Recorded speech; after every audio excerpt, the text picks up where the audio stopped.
राहुल गांधी यांच्या नवी दिल्ली इथल्या निवासस्थानी झालेल्या इंडिया आघाडीच्या बैठकीमधल्या आसन व्यवस्थेवरून नवीन वादाला तोंड फुटलंय। या बैठकीमध्ये पक्षप्रमुख उद्धव ठाकरे, त्याचबरोबर आमदार आदित्य ठाकरे, खासदार संजय राऊत हे शेवटच्या रांगेत बसले होते। तर इंडिया आघाडीच्या बैठकीमध्ये उद्धव ठाकरेंच्या पुढे 7 रांगा होत्या। सत्ताधारी शिवसेना आणि भाजपनं उद्धव ठाकरेंवर टीका केली आहे। इतर अनेक लहान पक्षांचे नेते उद्धव ठाकरेंच्या पुढे बसले असताना त्यांना मागे स्थान का दिलं असा सवाल शिवसेनेनं केला। तर उद्धव ठाकरे यांच्या पुढे तमिळ सुपरस्टार कमल हसन यांना बसवण्यासाठी स्थान दिलं होतं, मग उद्धव ठाकरे मागे का असा सवाल शिवसेना खासदार मस्केंनी केला।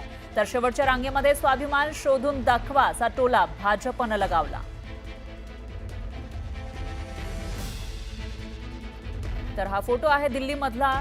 उद्धव ठाकरे दिल्ली दौऱ्यावर होते आणि यावेळेला ते इंडिया आघाडीच्या बैठकीमध्ये सहभागी झाले। या बैठकीमध्ये जिथे ते बसलेले होते ती रांग शेवटची दिसते, 7वी ही रांग आहे आणि त्यांच्या पुढे इतर अनेक नेते, छोट्या छोट्या पक्षांचे नेते दिसून येत आहेत। त्या पार्श्वभूमीवर आता हा जो फोटो समोर आला आहे त्यावरून शिंदेंची शिवसेना आणि भाजप यांच्याकडून टोले लगावण्यात आले आहेत। तर हे दृश्य आपण बघू शकतोय। तमिळ सुपरस्टार आणि त्यांनी एक पक्ष सुद्धा काढलेला आहे, राजकीय पक्ष, असे कमल हसन हे पुढच्या रांगेमध्ये आपल्याला दिसून येत आहेत। तर त्यांच्याही मागच्या रांगेमध्ये शिवसेना युबीटीचे नेते दिसून येत आहेत। त्यामध्ये उद्धव ठाकरे आहेत पक्षप्रमुख, त्याचबरोबर खासदार संजय राऊत आहेत, आमदार आदित्य ठाकरेही दिसून येत आहेत। आणि या पार्श्वभूमीवर आता या फोटोवरून सत्ताधारी शिवसेना युबीटीवर निशाणा साधत आहेत।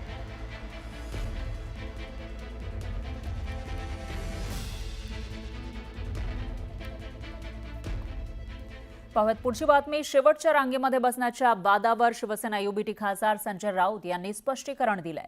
टीका करणारे भंपक लोक आहे, स्क्रीनचा त्रास होत असल्यानंच उद्धव ठाकरे मागे बसल्याचं त्यांनी सांगितलेलं आहे।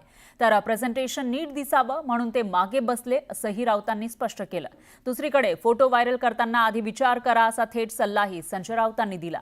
दरम्यान राऊतांनी केलेल्या टीकेवर केशव उपाध्याय आणि नरेश मस्के यांनी खोचक शब्दात टीका केली आहे।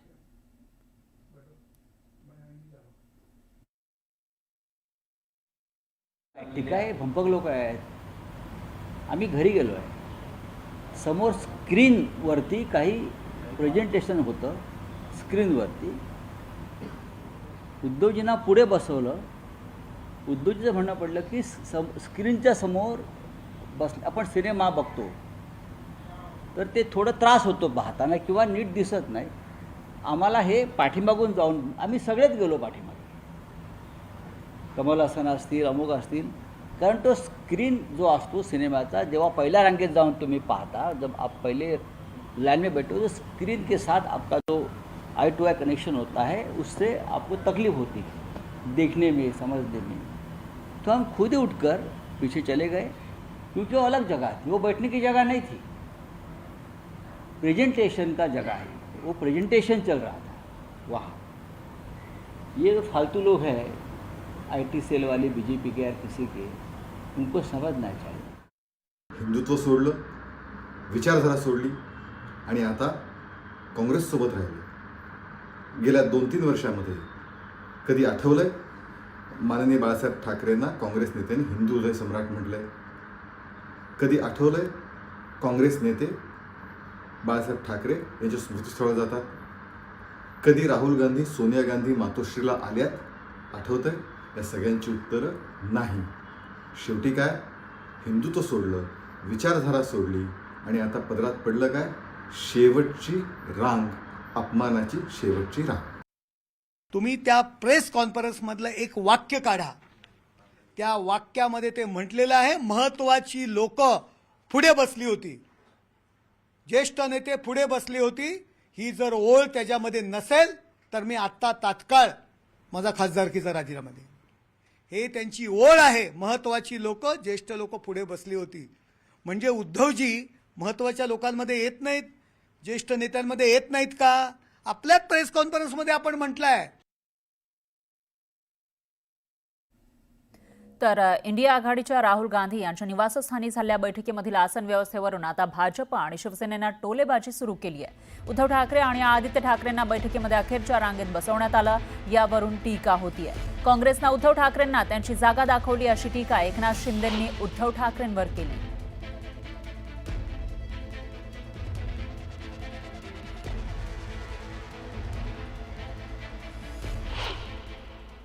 स्वाभिमान जेव्हा जे घाण टाकतात, बाळासाहेबांचे विचार विकतात, सोडतात,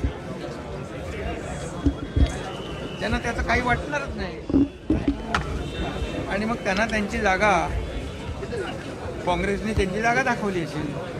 त्यामुळे मी त्याच्यावर काही प्रतिक्रिया देऊ इच्छित नाही. दरम्यान उद्धव ठाकरेंना मागे बसवण्यात आलं होतं असा आरोप करत शिवसेना खासदार नरेश म्हस्के यांनी टोला लगावला होता. यावर म्हस्के हे तर गांडूळ असल्याची टीका राऊतांनी केली. या टीकेला मग म्हस्केंनी सुद्धा जोरदार प्रत्युत्तर दिलं. अरे त्या मस्केला सांग,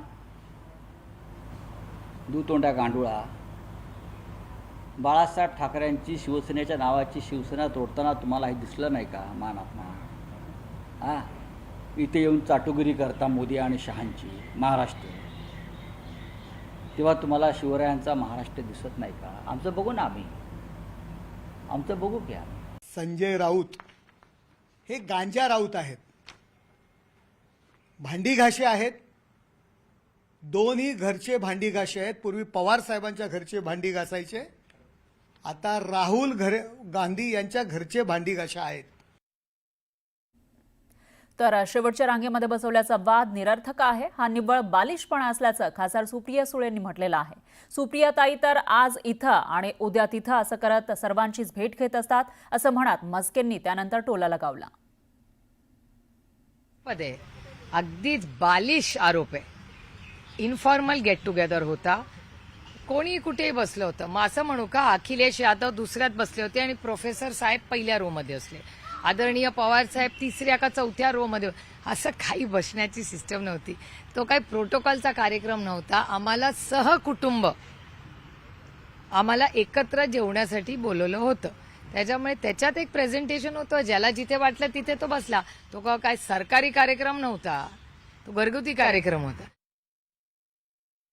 तुम्ही महाराष्ट्राच्या माजी मुख्यमंत्र्यांना बोलवता आणि त्यांना शेवटच्या रांगेत बसवता. सुप्रिया सुळे पण पुढे बसतात. सुप्रिया सुळेंना काय आहे त्याचं? त्यांना त्यांचं महत्व वाढवायचं आहे. त्या नरेंद्र मोदी साहेबांनाही भेटतात, अमित शहांनाही भेटतात आणि राहुल गांधींनाही भेटतात. त्यामुळे त्यात राजकारण काय आहे ते तुम्ही समजून जा, आम्ही सांगायला नको. विविध कारणावरनं, वेगवेगळ्या कारणांवरून ते वेगवेगळ्या जणांना भेटत असतात. त्यामुळे सुप्रिया सुळे काय म्हणतात त्याच्यावरती डिपेंड नसतं. तर उद्धव ठाकरेंना मागे बसवणं हा महाराष्ट्राचा अपमान आहे अशी टीका मंत्री आशिष शेलार यांनी केली आहे. कुठे बसवलं आणि मला का बरोबर घेतलं नाही आणि मी बाजूला का नाही, या सगळ्यावर शहाणपण उद्धवजींनाच आणि त्यांच्या पक्षाला सुचो अशी अपेक्षा आहे. पण मी नक्की हे म्हणेन, उद्धवजी यांना 6व्या रांगेत बसवणं हा काँग्रेसने एका अर्थाने केलेला महाराष्ट्रातल्या मराठी माणसाचा अपमान आहे. आणि म्हणून तो अपमान उद्धवजी सहन करू शकतील, पण आमच्या मनामध्ये त्याची वेदना आहे.